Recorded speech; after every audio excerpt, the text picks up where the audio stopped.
اسلام میں جادو کی حقیقت کیا ہے؟ شیطان کب خوش ہوتا ہے؟ جادو کا توڑ کیا ہے؟ جادو کے لیے عربی زبان میں سحر کی اصطلاح استعمال کی جاتی ہے۔ قرآن و سنت میں سحر یعنی جادو ایسے عمل کو کہا جاتا ہے جس میں شیطان کو خوش کر کے ان کی مدد حاصل کی گئی ہو۔ پھر شیطان کو راضی کرنے کی مختلف صورتیں ہیں۔ کبھی ایسے منتر اختیار کیے جاتے ہیں جن میں کفر و شرک کے کلمات ہوں اور شیاطین کی مداح سرائی کی گئی ہو جس سے شیطان خوش ہوتا ہے۔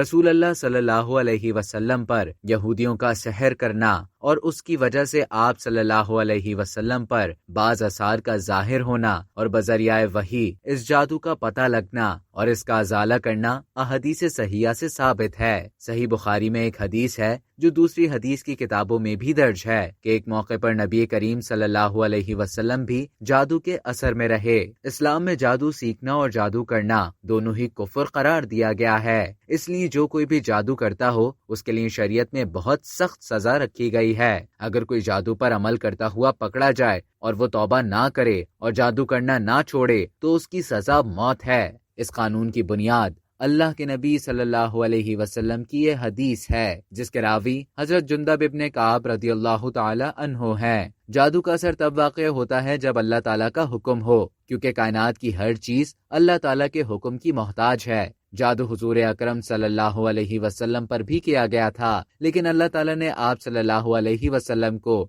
اس کے شر سے محفوظ رکھا اور امت کے لیے آسانی ہوئی کہ آپ صلی اللہ علیہ وسلم کے طفیل امت کو جادو کا علاج بتا دیا گیا۔ صحیح بخاری میں حضرت قتادہ رضی اللہ تعالی عنہ سے مروی ہے کہ میں نے سعید بن مسیب سے کہا کہ ایک شخص پر اگر جادو ہو اس کا دفیہ کرنا اور جادو کے باطل کرنے کے لیے عمل کرنا درست ہے یا نہیں؟ انہوں نے کہا اس میں کوئی قباحت نہیں، جادو کا توڑ کرنے والوں کی نیت تو اچھی ہوتی ہے اور اللہ پاک نے اس بات سے منع نہیں فرمایا جس سے فائدہ ہو۔